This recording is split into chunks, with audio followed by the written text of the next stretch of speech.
여러분이 12제자 이름 가운데 몇 사람이나 친근하게 다가오십니까? 대부분의 성도들이 12제자 이름을 이렇게 읽어보면서 이 사람도 예수님의 제자였어? 라고 생각되는 사람들이 많이 있을 거예요. 여러분이 알고 있는 예수님의 제자 이름이 누가 있습니까? 누가 있죠? 베드로, 또 요한, 또 누구? 마태, 또 누구 있어요? 예? 가룟 유다, 빌립, 도마. 많이들 아시네. 저는 한 두세 사람 정도만 알지 않을까 그랬는데 12명의 제자 가운데 생소한 이름이 진짜 많아요. 우리에게 친근하게 다가온 이름은 몇 안 됩니다. 베드로, 요한, 야고보.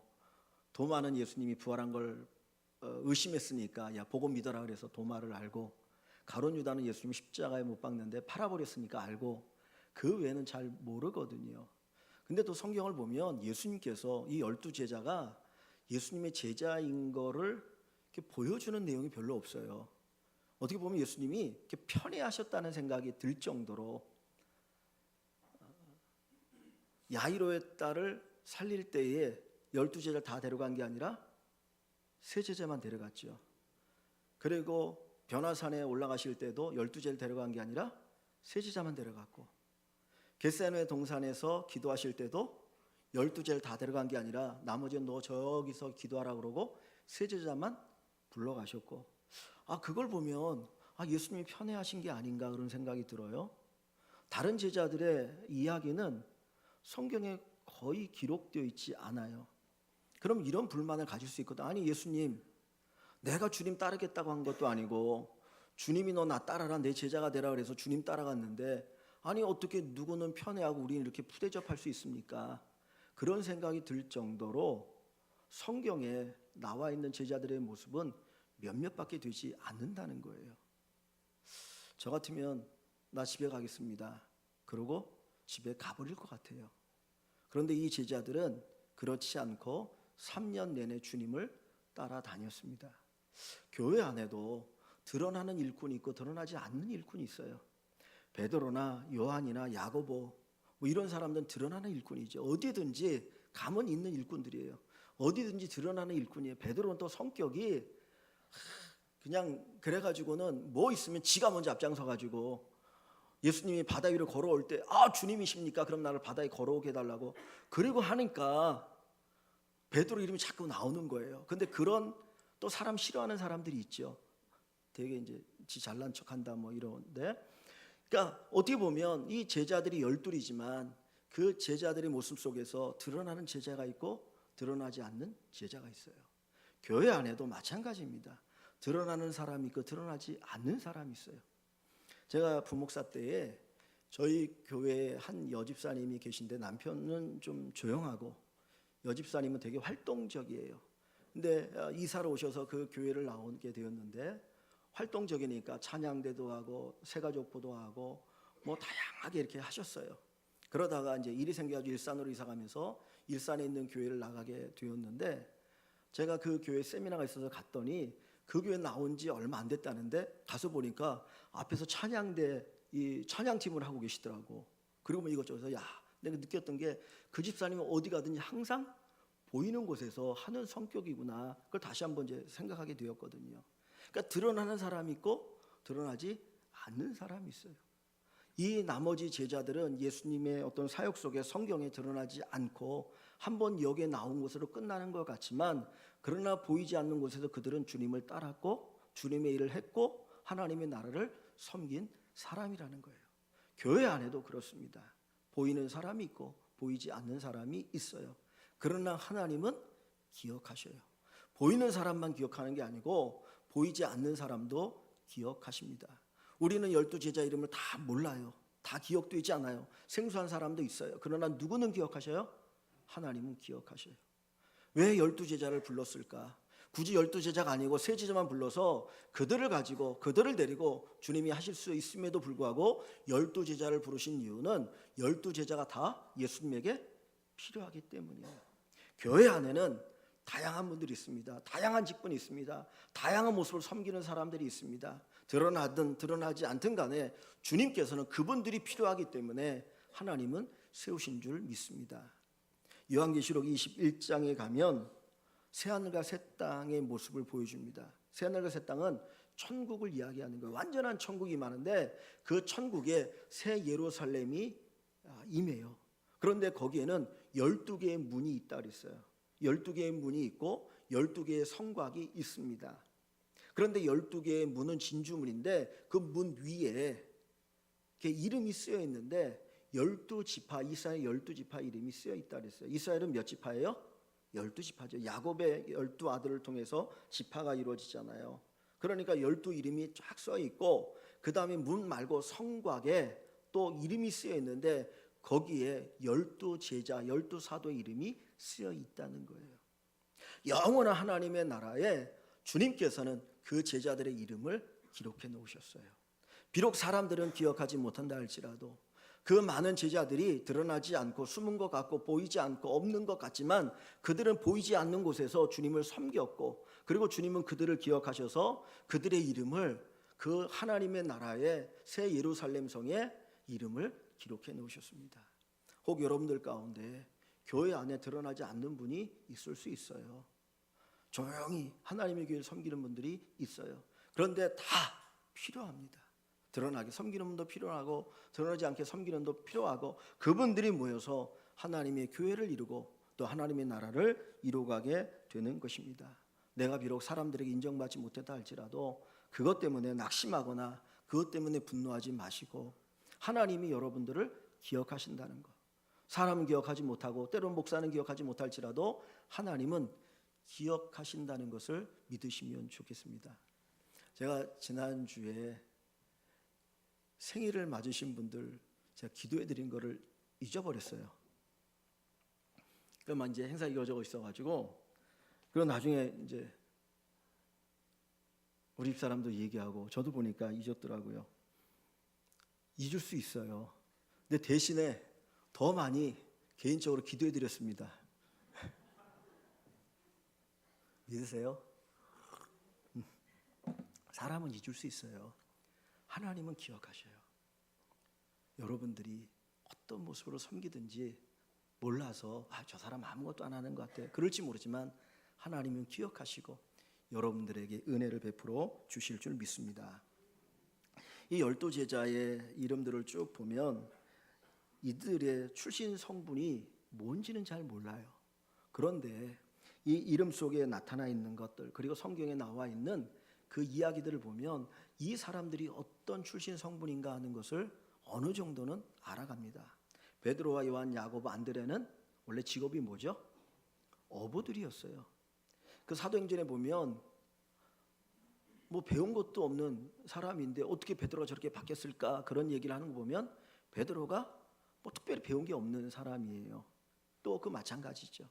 또 반면에 마태는 직업이 뭐였던 사람입니까? 세리죠.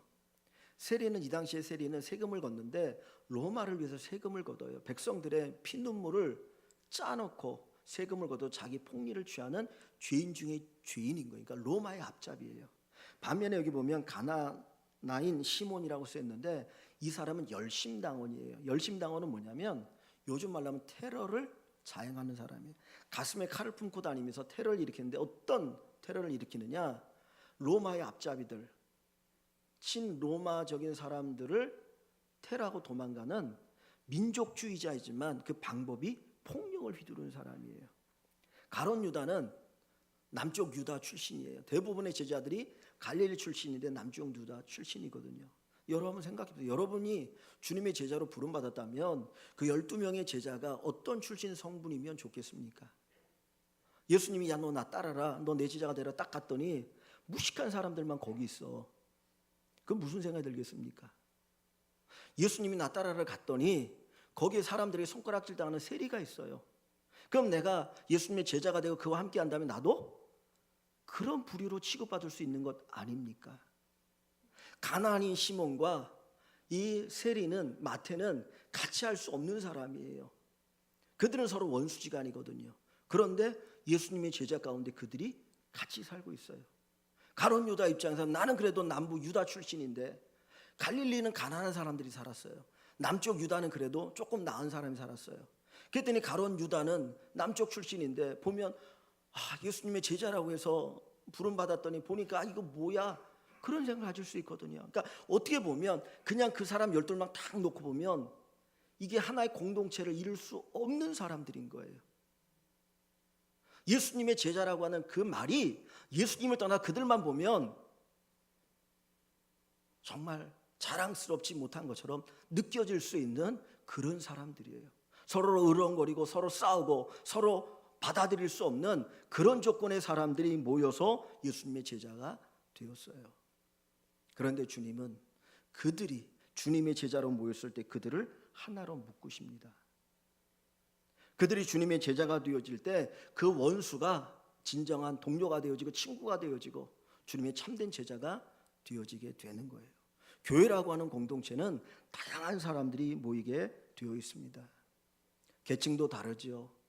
그리고 배운 것도 다르죠. 재산이 있는 것도 다르죠. 생긴 것도 다르죠. 살아온 문화도 다르죠. 다 달라요. 개인적으로 만나면 정말 가까이 친하게 지낼 수 없는 그런 사람, 그런 어떤 성품과 그런 조건을 가지고 있는지 몰라요. 그런데 우리가 예수 안에서 모일 때 우리는 하나가 되는 겁니다. 그것이 바로 예수님의 제자 공동체예요. 모든 것을 뛰어넘어서 하나 되는 공동체. 그것이 바로 예수님의 제자들의 모습이고 오늘 우리에게 가르쳐 주는 겁니다. 지난 주간에 제 친구 목사님이 찾아와서 잠시 이해할 수 있는 기회가 있었는데 이야기하다 보니까 너무 속상한 얘기를 하는 거예요. 무슨 얘기냐면 이제 우리도 뭐 여기 야당도 있고 여당도 있고 다양하잖아요. 민주당을 지지하는 분도 있고 새누리당인가요 지금은? 예? 자유한국당. 죄송합니다. 뭐 그다음에 무슨 미래당 무슨 평화 뭐 다양하잖아요. 근데 그 교회에 좀 연세가 있으신 두 분이 같이 이제 교회를 이렇게 오고 가고 하시는 분들인데 한 분은 박사모, 한 분은 문재인 또 열렬시장. 근데 두 분이 논쟁이 붙은 거야 정치에. 그래갖고는 뭐 박사모가 어쩌고 문재인이 어쩌고 막 그러다가 대판 싸워가지고 그 박사모에 있는 분이 교회를 안 나오신다는 거예요. 근데 이분이 나름대로 교회를 위해서 열심히 봉사하고 섬겼는데 내가 그 사람 꼴 보기 싫어가지고 내가 교회 안 나간다고. 그러니까 옆에 그 부인 권사님이 그게 말이 되냐고. 그래도 가야지. 아니야 나 안 간다고. 그리고 한 달 넘게 교회를 안 나오신다는 거예요. 그러면서 당신도 교회 가지 말라고. 그래가지고 그 이야기를 하는데 고통스럽더라고요. 교회라는 거는 다양한 사람이 모여있어요. 그죠? 여도 있고 야도 있고 이념을 떠나서 교회는 뭡니까? 예수 안에서 하나 되는 거예요. 이념이 우리를 살리는 게 아니잖아요. 저희 자기노린이 요양병원에 계시다고 그랬잖아요. 근데 거기서 일하는 분이 보니까 연변에서 오신 조선족이더라고. 근데 면회를 갔을 때에 TV에서 정치에 관한 뭐 뉴스를 하는데 저한테 대뜸하는 얘기가 한국 사람은 왜 이렇게 싸우냐는 거라. 그래서 뭐 정치에 막 싸운다고 막 뭐라 그러는 거예요. 그래서 이제 그분이 중국에 왔으니까 그래서 중국 얘기를 하면서 거기 일당 독재 아니냐고 그랬더니 거기도 뭐 당이 있고 뭐 중국에선 정치할 때 그렇게 막 흔들지 않는다면서 막 얘기하더라고요. 그분이 한국에 그래 조선족이고 돈 벌러 와서 걔도 한국에 대해서 이렇게 우월감 뭐 이런 거를 동경하는 줄 알았거든요. 전혀 아니더라고요. 자기가 가지고 있는 이념이 얼마나 강한지 몰라요. 이념이나 이런 것들 가지고는 결코 하나가 될 수 없어요. 교회는 이념으로 하나가 되는 게 아니고 어떤 것 하나 되는 것이 아니고 오직 예수 안에서 예수의 사랑과 예수의 마음과 예수의 말씀으로 하나가 되는 것입니다. 주님은 12제자를 다양한 사람들을 부르신 것처럼 우리를 다양하게 부르셔서 교회 안에 하나가 되게 하셔요. 저나 여러분이나 나를 주장하는 것이 아니라 복음을 주장하고 예수님의 사랑을 주장하고 예수님의 마음을 주장할 때 우리에게 온전히 하나 되어서 어마어마한 능력을 발휘하게 될 줄 믿습니다. 하나님 안에는 두 가지가 있어요. 다양성과 통일성이에요. 다양성은 뭡니까? 서로가 다른 거예요. 이분과 내가 다르고 저분과 저분이 다르고 다 달라요. 그죠? 마치 우리 몸에 이 기능이 다 다르잖아요. 지체가 다 다른 것처럼 몸을 이루기 위해서는 다양해야 돼요. 눈이 중요하다 해서 모든 게 다 눈이면 그게 정상적인 사람입니까? 완전히 괴물이지. 손이 중요해요. 손이 그렇다고 중요하다고 해서 손이 6개 되가 4개 돼 보십시오. 그게 괴물이지. 손도 있어야 되고 발도 있어야 되고 다 있어야 돼요. 그래야 온전한 사람이 되어지는 거예요. 다양한 거예요. 하나님은 우리 교회 안에 다양한 분들로 다 세우셨어요. 이런 성격의 사람, 저런 성격의 사람, 이런 재능 가지고 있는 사람, 저런 재능 가지고 있는 사람, 이렇게 배운 사람, 저렇게 배운 사람, 다 그 사람들이 모여서 교회가 교회 되는 거예요. 그걸 다양성이라고 그러고, 다양한 사람들이 모여서 하나가 되어지는 것을 통일성이라고 얘기해요. 예수 안에서 하나 되어짐, 예수로 말미암아 하나 되어짐, 그것이 통일성입니다. 그래서 에베소 2장에 보면 예수님이 십자가로 담을 허셨다고 그랬어요. 하나님과 인간 사이의 담을 허셨어요. 그리고 사람과 사람들 사이의 담을 허셨어요. 우리 스스로는, 우리 힘으로는 하나가 될 수 없고요, 받아들일 수 없지만은 예수님의 은혜가 흐르면, 예수님의 사랑이 흐르면 우리는 하나가 되는 겁니다. 그래서 이 제자들의 공동체가 하나가 되는 것처럼 우리 교회 하나가 되어서 하나님도 놀라운 영광이 나타나고, 정말 그 교회가 어떻게 그렇게 될 수 있어? 하나님의 은혜입니다, 하나님의 사랑입니다 라고 하는 이런 고백과 간증이 넘쳐나는 귀한 축복이 있기를 주님의 이름으로 간절히 축원합니다. 여기 보면 이 예수님께서 12 제자를 부르셨고 그들의 이름을 기록하고 있는데, 이 본문을 보면 특별한 특이한 사항이 하나가 있어요. 16절을 다시 보시면 이 12를 세우셨으니 시몬에게는, 예수님의 제자 가운데 시몬이란 제자가 둘이에요. 그 이름을 가지고 있는 제자가 둘인데, 하나는 베드로란 이름을 가지고 있는 시몬이죠. 시몬에게는 뭐라고 말합니까? 베드로란 이름을 더하셨고 그랬어요. 원래 시몬이에요. 그런데 그에게 베드로란 이름을 주신 거예요. 원래 베드로가 아니에요. 주님께서 그에게 야, 너 시몬이라고 하지 말고 베드로라 해라, 그리고 이름을 주셨어요. 자, 17절에 보면 또 세베대 아들 야고보와 야고보의 형제 요한이니 이 둘에게는 보아너게란 이름을 주시는데 곧 우레의 아들이란 이름을 더하셨으며 그랬어요. 다른 제자들은 그냥 제자들의 이름을 쭉 나와 있는데, 예수님께서 시몬과 야고보와 요한에게는 다른 이름을 더 주셨어요. 그 이름이 하나는 베드로고, 또 요한과 야고보에게는 보아너게라는 이름을 더하셨다는 거. 우레의 아들이다. 왜 주님께서 이들에게 이름을 더해 주셨을까요? 가끔 가명이 있는 분들이 있죠. 옛날에 여러분 여의도 순복음교회 조용기 목사님의 또 다른 영어 이름이 있는데 뭔지 아세요? 관심이 없으시니까, 그죠? 그 몰라도 청구하는 데 아무 지장이 없습니다. 폴이라고 그래요. 폴, 바울.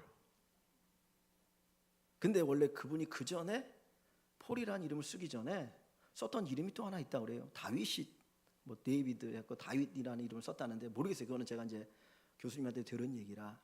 근데 그 조용기 목사님이 자기의 또 다른 이름 폴, 바울이라는 이름을 자기가 지었다. 왜 지었을까요? 왜 지을까요? 자기가 바울처럼 그렇게 하나님께 쓰임 받고 싶은 거죠. 그렇게 사역하고 싶은 거잖아요. 그래서 이름을 지은 거거든요. 성경에 보면 하나님이 이름을 새롭게 지어준 사람이 여기 말고 또 하나 있어요. 누군지 아십니까? 야곱이에요. 야곱이 어떤 사람입니까? 발꿈치를 잡은 자죠. 자기가 먼저 나오려고 자기 형의 발꿈치를 잡고 내가 장자가 돼야 돼, 그랬던 사람이 야곱이에요. 그래서 야곱이라는 이름을 지은 거예요. 근데 하나님이 그 야곱의 이름을 뭘로 바꿔주십니까? 이스라엘로 바꿔주세요. 이스라엘이 무슨 뜻이에요? 하나님과 겨루어 이겼다라는 그런 의미가 거기에 담겨 있거든요. 하나님께서 이름을 새롭게 주신다는 건 뭡니까? 그 사람을 새롭게 하신다는 의미가 있는 거예요. 여기 보면 하나님께서 시몬에게 베드로라는 이름을 주셨는데, 이 베드로라는 이 단어는 반석이라는 뜻이에요. 반석. 그 당시에 쓰였던 아람어는 게바라고 합니다. 그래서 예수님이 요한복음 1장에 보면 베드로를 만날 때, 이 시몬을 만날 때, 야, 내가 너를 게바라 하리라 그랬어요. 헬라어로는 반석이에요. 근데 예수님이 마태복음 16장에 보면 베드로가 신앙 고백을 하니까 시몬에게 말하면 내가 너를 베드로라 하리라. 그리고 이 반석 위에 교회를 세우겠다 그랬어요. 근데 베드로가 예수님의 숙제자 아닙니까? 그리고 사도행전에 보면 예수님 부활 승천하신 이후에 베드로가 제자들을 이끌고 교회를 세우는 역할을 해요. 그래서 이 베드로가 어떻게 보면 주님이 주신 말씀처럼 베드로는 뭘 합니까? 교회의 기초적인 역할하는, 기초를 닦는 역할을 베드로가 합니다. 그러면 반면에 이 보아너게라고 하는 이름을 야고보와 요한에게 주셨는데, 이 보아너게 우레의 아들이나, 우레가 뭡니까? 천둥번개를 우레라고 하잖아요.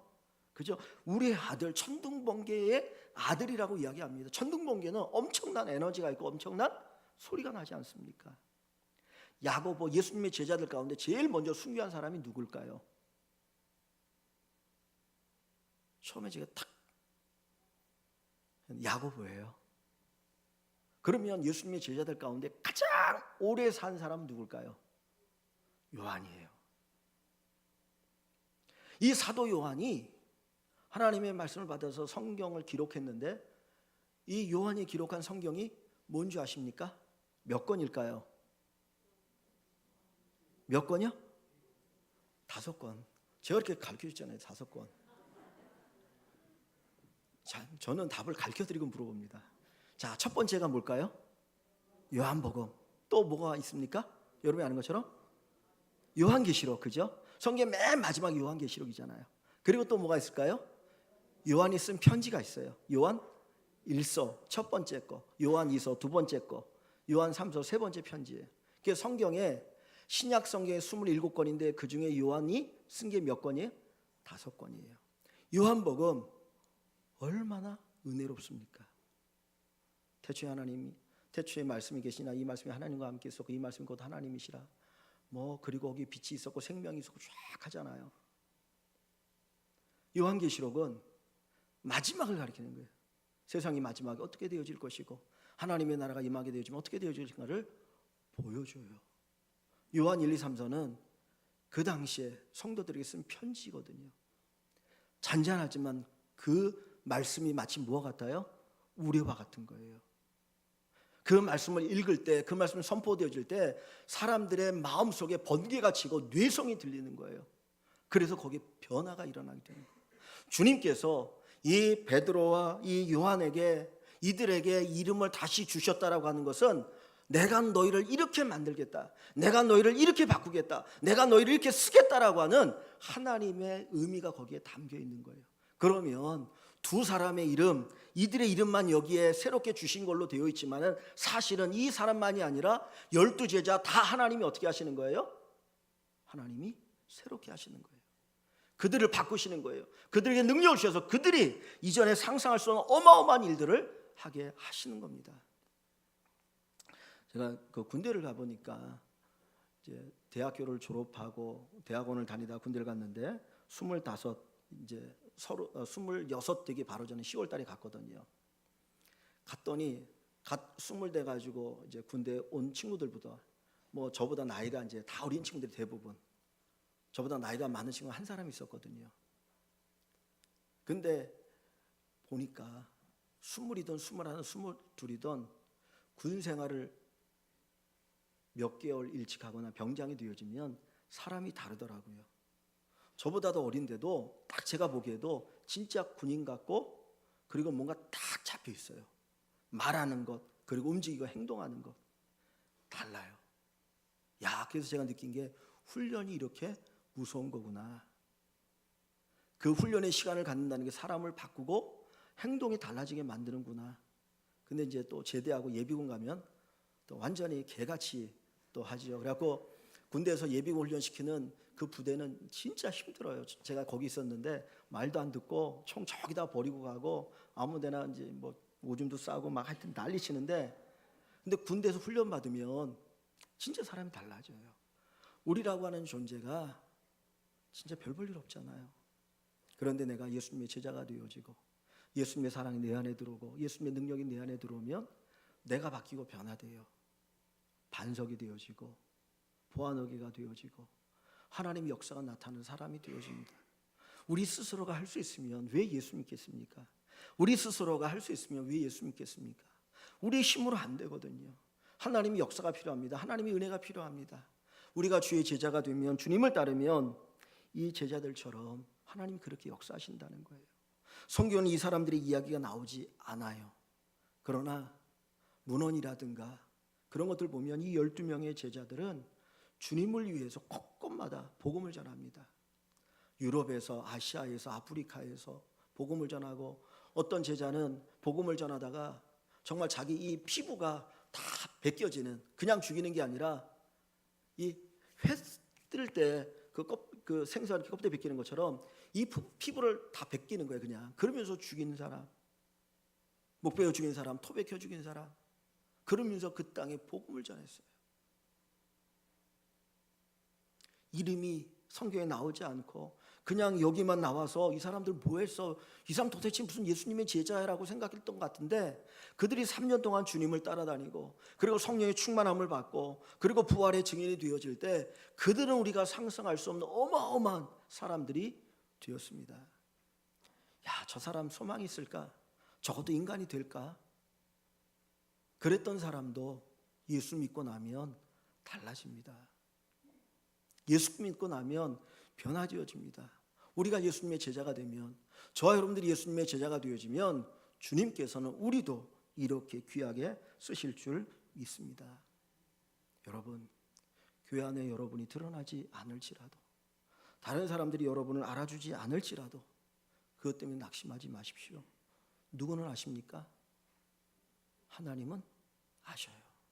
하나님은 기억하셔요. 목사가 모를지라도 하나님은 기억하십니다. 우리는 다 다릅니다. 받아들일 수 없을 만큼 너무나 차이도 많아요. 모든 게 달라요. 그러나 예수 안에 거하고 예수의 제자가 되어지면 우리는 그리스도로 인하여서, 주님으로 인해서 진정으로 하나가 되어지는 은혜를 경험하게 되어질 뿐만 아니라 하나님 우리를 통해 놀라운 일을 하실 것입니다. 우리라고 하는 것은 아주 작고 보잘것없지만 그것이 주님과 만남을 통해서 어마어마한 역사와 사건이 일어나게 되어질 줄 믿습니다. 이 은혜가 사랑하는 모든 성도들에게 주님의 제자로 부름받은 여러분들이 있기를 주의 이름으로 간절히 축원합니다.